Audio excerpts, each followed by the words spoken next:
Hola, soy Alberto Utrera, director de la serie Real. Y yo, Nuño Benito, director de animación y VFX en la serie Real. Y queremos dar un saludo a nuestros amigos de Team Up. Y Real nace hace 4 años. Nace de dos sitios, básicamente. Un ensayo que hice con Angie y con una actriz que se llama María de Nati. Estábamos haciendo otra serie. Y en un ejercicio que hicimos, pues las dos... Recuerdo que Angie hacía un personaje como más loco, que empezaba a empujar al otro a hacer cosas absurdas en la sala. Y allí nació una idea de eso, de dos personajes donde uno arrastra al otro a... bueno, pues a cometer locuras. Esto se ha visto muchas veces, pero la verdad, como lo vi con Angie y con María, pensé en ellas además para hacerlo. Y luego de una experiencia que vivimos rodando un reportaje sobre una persona cuya hija había desaparecido y llevaba llevaba 2 años desaparecida. Y bueno, recuerdo que me impactó mucho aquel reportaje porque aquella mujer todos los días se seguía asomando a la ventana a las 6 de la tarde, que era cuando la hija volvía, porque nunca se encontró, no se supo que había sido de ella. Vamos, hay hipótesis policiales y tal, pero no se supo a ciencia cierta lo que fue de ella. Y me explicó el presentador de aquel reportaje que la gente, cuando no encuentran a la persona que buscan, pues o no aparece un cuerpo o no aparece de ninguna manera, nunca descansan, ¿sabes? O sea, mucha gente se queda manteniendo la esperanza, y aquello me impactó. Y a partir de ahí nació una serie que empezó como película, luego fueron capítulos de 50 minutos y luego terminó siendo la serie que es, que son 6 capítulos de 23, una miniserie lo llaman, ¿no? Bueno, hay como dos partes, Sí, hay ¿no? 2 partes, exacto.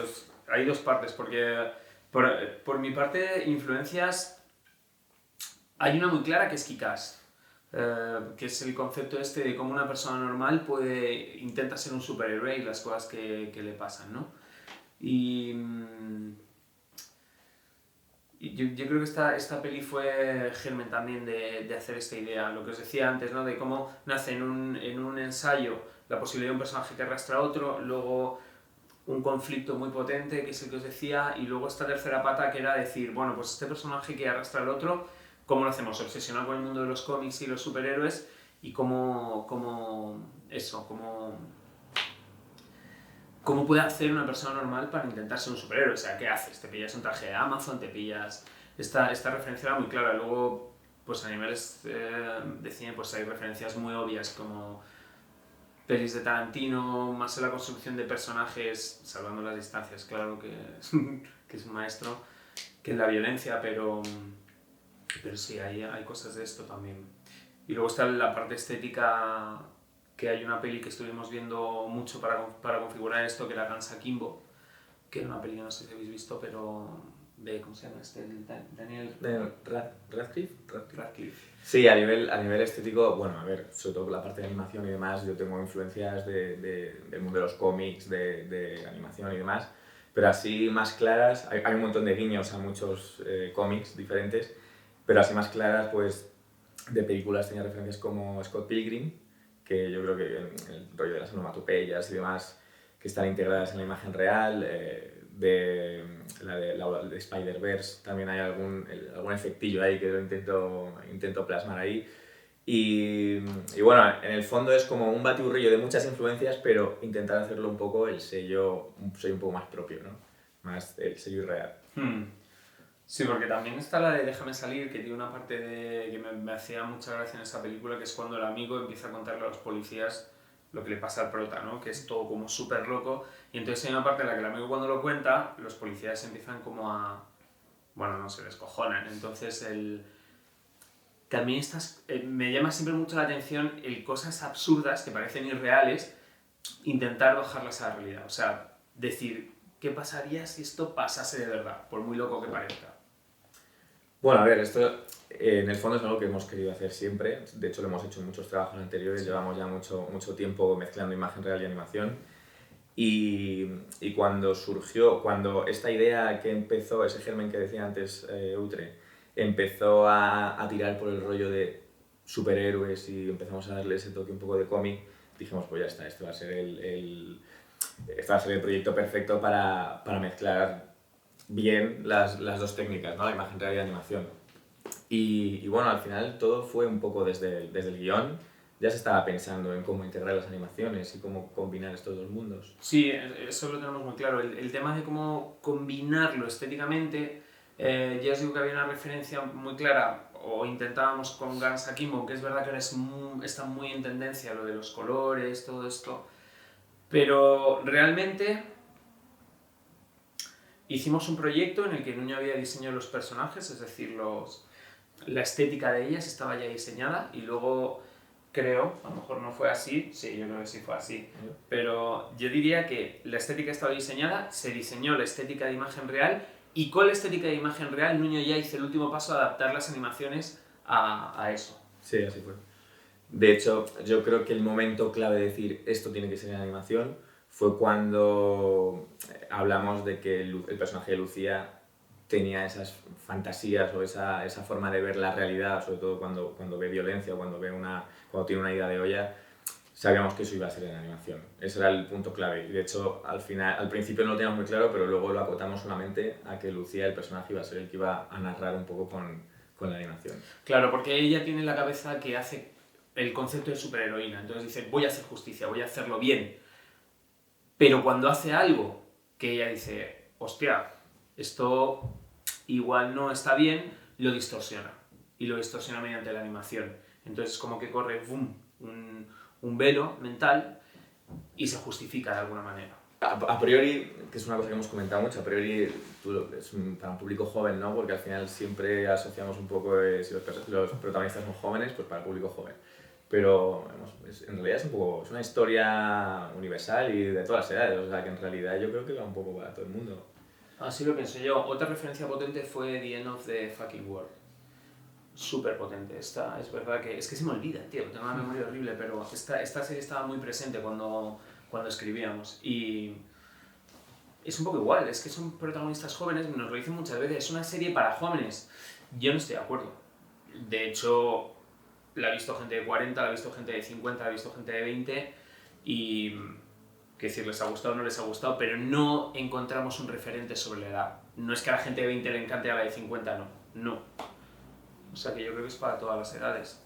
Sí, y real es una serie que es como un gran cómic, ¿no? Porque tiene personajes que están muy al borde de la caricatura. Y nosotros nos preguntábamos, decíamos, ¿seríamos capaces aquí de hacer una serie que tú como espectador, dentro de la locura que es, te creas?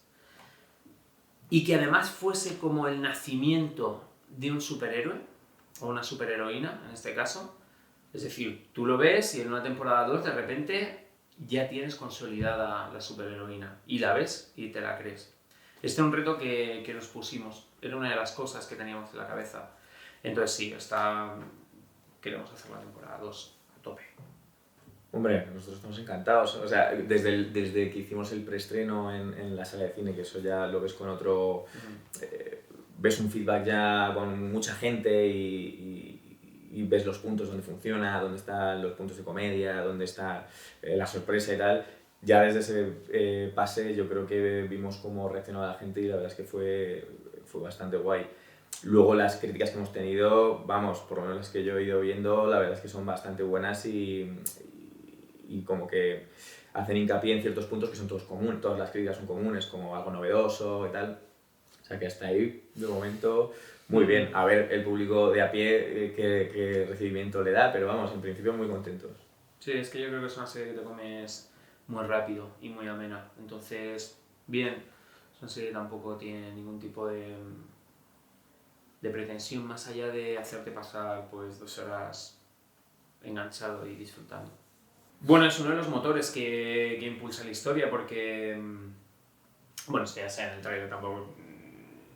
No es spoiler, no pasa nada. Cuando ellas cogen al tipo, pues de repente un vecino que lo ve, se levanta en mitad de la noche y ves que está grabándolo y lo hace en un directo de Instagram. Y esto, claro, pues es un motor tremendo porque es incontrolable.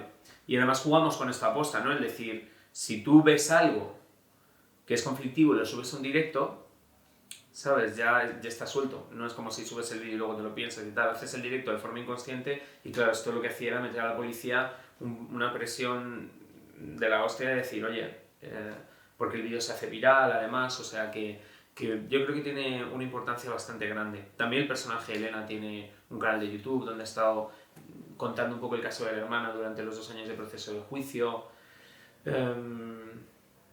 Tiene importancia Sí, grande. además yo creo que hace una buena comparación de cómo son lo que se ve en las redes y cómo es la realidad. O sea, lo que se está viendo en las redes es como una superheroína que está haciendo justicia y la gente diciendo, joder, esta tía, ¿cómo...? Y lo que ves en la realidad es que es un desastre completo, ¿sabes? Entonces es un poco lo que pasa en realidad con las redes sociales. Tú das la cara, o sea, pones la cara que quieres que vean y la que te va a dar un poco esa fama, pero luego la realidad pues es otra completamente diferente. Hostia, es la primera vez que nos Bueno, dice que es son que villanas, en ¿no? el fondo es una línea muy fina porque, por ejemplo, si piensas si nos vamos en el mundo de los cómics y piensas en The Punisher, o sea, es un tío que es bastante bestia, pero está haciendo daño a gente mala, que no es justificable, pero que al final en el mundo de los cómics es un universo en el que ese tipo de cosas es una línea muy delgada. Sí, lo plantean también en Joker con Batman, ¿eh? Eso Claro, sí. De repente en la peli de Joker ves a Batman de una manera que no habías visto nunca. ¿Sabes? Que es como, bueno, haces justicia, pero como a ti te sale de los huevos, ¿sabes? Que entonces como... Sí, es que nunca nos habían dicho lo de villanas. Es verdad que bueno, esto ya es cosa mía, ¿no? Pero normalmente cuando un superhéroe o un héroe sobrepasa ciertos límites, ya es esa especie de antihéroe, ¿no? Que sabes que está haciendo el bien, pero que dices, pero no hay que hacerlo así, ¿no? O sea, está haciendo cosas que es de héroe, ¿no? Está cumpliendo su propia justicia, que eso está un poco al margen de la ley siempre, pero, hombre, tiene una motivación que en el fondo... pues tiene un fondo que tiene buenas intenciones. Lo que pasa es que bueno, las consecuencias a veces son... Claro. Sí, quizá diría que pueden ser antiheroínas más que villanas. Pero hay una pregunta que nos hicieron que era un poco relacionado con qué pasaría si se volviesen a encontrar. Y yo decía, Elena querría volver a ver a Lucía después de ya todo lo que ha pasado, ya habiendo cerrado su capítulo, ¿no? O sea, es como, vale, a lo mejor sabe que no ha hecho... que ha sobrepasado los límites y dice, yo hasta aquí. La otra ya, como es, pues a saber, pero bueno, sí, es una pregunta buena porque... Y hasta aquí que no está mal, ¿eh? O sea, el balance Claro. al final de la serie ha Pero vuelto. que al final muchos superhéroes en realidad están un poco ahí, o muchos héroes, ya no solo superhéroes, están un poco ahí en una línea muy delgada y depende de cómo tú te empatices con él, le perdonas o no. Elena la razón, Lucía la locura o la pasión.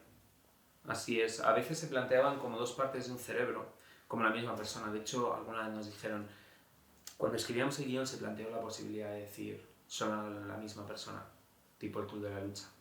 Pero, claro, ya llegábamos tarde. Pero sí, razón y locura. Sí, razón y locura, y yo creo que el punto que tienen en común es la desesperación, ¿no? Una porque ya no sabe más qué hacer por su caso, ¿no? En concreto, que es lo de su hermana, que es Elena, y Lucía, desesperación ya en general de que está harta de todo lo que está pasando, está harta, y las dos llegan a un punto de inflexión en el que dicen, hay que hacer algo. O sea, la más compleja, creo que estamos de acuerdo, porque además era donde teníamos que fusionar fuerzas, que es la pelea. La pelea en casa, bueno, no voy a hacer spoiler. Sí, la pelea final. Esto fue una locura. Nos decían los especialistas, Adriana y Víctor, que esto se tendría que rodar en unos 3 días o así, y lo rodamos en 1. Y es como... Hicimos ensayos previos, pero claro, ya ponerte ahí en la localización y demás. Luego también tenía efectos especiales, tenía todo lo que se destroza, ficticios. De hecho, fue un día completo para esa escena y vamos, no sobró ni un segundo del día. No, es que faltaron, hicimos horas extras. Y luego de verla yo creo que la misma, y con el final, con el desenlace que tiene. Que el día que lo pusimos en el cine, la gente cuando aplaudió, yo lo flipé cuando acabó esta escena. La gente aplaudió en el cine, pero además no es que aplaudiese uno no, es que la gente fue como una cosa que ocurrió ahí que dije, Dios, qué bueno.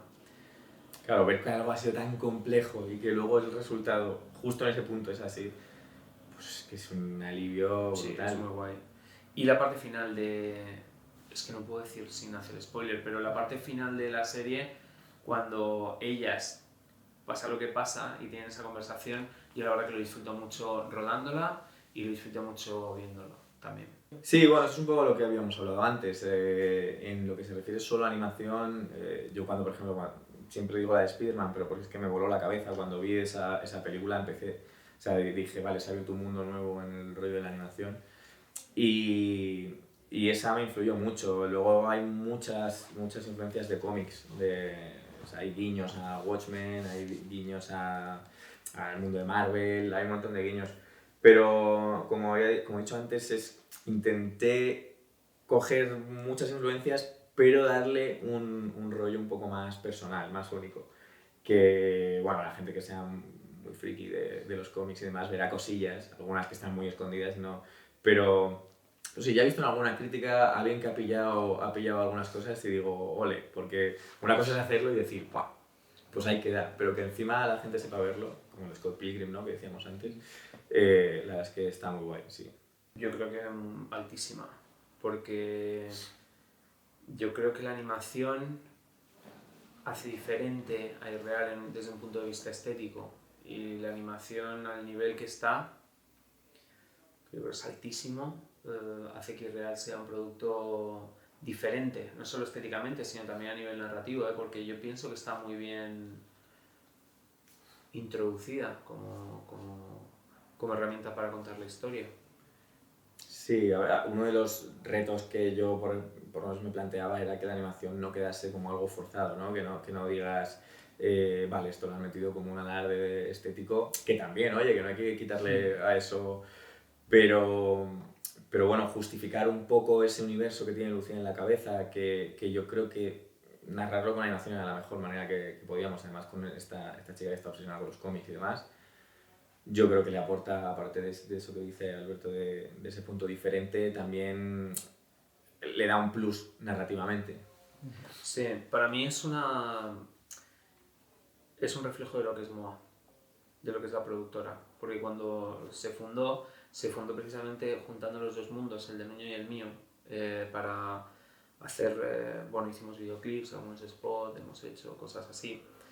Y yo lo he dicho muchas veces, que hemos debatido sobre esto, sobre que si nos separásemos, si la productora se disolviera, pues bueno, cada uno seguiría su camino, yo que sé el que va a ser. Pero yo siempre he pensado que juntos somos, digamos, hay un sello muy diferente. Pues bueno, es que hay muchas, lo que pasa es saber porque al final en estos rodajes es todo o sea, vamos como pollos sin cabeza con el tiempo y tal, y anécdotas seguro que hay un huevo. Lo que pasa que... Pues mira, una mañana estuvimos 4 horas grabando toda una secuencia en el garaje en la que de repente nos dimos que el personaje de Lucía, Angie, no tenía las heridas maquilladas en la cara y tuvimos que repetirlo todo. Bueno, en la secuencia final, no pasa nada, esto yo creo que se puede decir. En la secuencia final yo llevaba un montón de tiempo construyendo una máscara para que Angie se la pusiese y era como el momentazo ya final ahí y resulta que cuando se la fue a poner no le cabía. Bueno, mira, esto no lo hemos dicho en ningún sitio. La máscara que le hizo a Manu Nuño y Sale se la tenía que poner y dejarla puesta, pero como no le cabía, pues la escena final se queda con las manos así. ¿Esto se puede contar? Bueno, yo creo que sí, yo creo que no pasa nada. Vamos a empezar a sacar que la gente se me esté encima. No, pero a ver, hay muchas. Hay momentos también que estaba lloviendo a cántaros y era una escena de día para conseguir Raccoon, pues era un día soleado. Sí. Y fue una locura de día porque teníamos que aprovechar los momentos que paraba un poquito de llover. La pelea fue todo una locura. Es que era todo apañar cosas. O sea, por ejemplo, en las escenas de coche, bueno, muchas de las escenas de coche, el coche está parado. Vamos dentro y entonces estaba yo con la cámara dentro, los tubos, las aceras que hacen como paso de luces y gente fuera del coche moviéndolo así, ¿sabes? Para poder grabarlo, es que vamos... O sea, hay una cosa en todo el rodaje que es como ese espíritu un poco de apáñatelo tú mismo, un poco casi de inicios, ¿no? Que es en plan de venga, pues todos aquí moviendo el coche, el otro con las luces haciendo así, pero también le da, o sea, es como bonito, ¿no? Sí, Hacerlo es así guay. también. Ojalá no tengamos más medios en un futuro, pero la verdad es que es una cosa a la que nos hemos adaptado tanto a Sí. trabajar así que nos gusta mucho. Es que es muy artesanal todo, sí, sí.